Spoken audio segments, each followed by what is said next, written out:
เล่นน้ำค่ะเล่นน้ำนะคะอากาศมันร้อนอากาศมันร้อนอยากไปทะเลเอาน้ำดำเอาน้ำด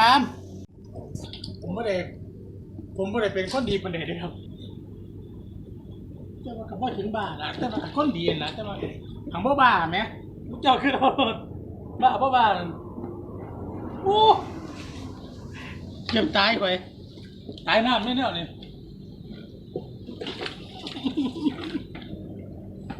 ตายน้ำนี่น้ำทะเลนะครับผมเป็นน้ำไม่กอกินน้ำทะเลที่ดีผมเป็นห้องออกมาตะโดนเลยแหละผมเป็นห้องมาตะโดนแล้ว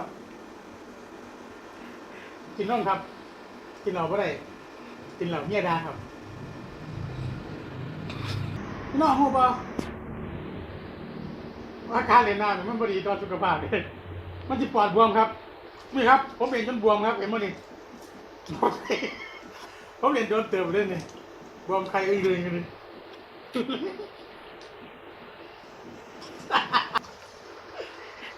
ยักเสียโดนนะครับการเสียน้ำครับเสียโดนเมื่อไรครับไม่ใช่ใครคือผมเลยนะเสียโดนเสียไปเสียมากจนใครครับ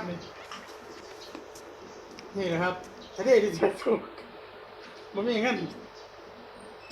เสียไปเสียมากจนใครรวงมึงเนี่ยมันจะใครยังเลยกินนมไข่หน้ามันตัวปวด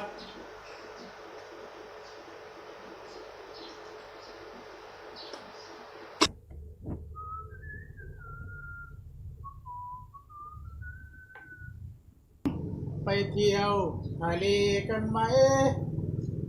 ไปนั่งดูปะการังคือสมัยนะครับไปไหนกูไหนสบายจริงโว้ยสบายจริงโว้ย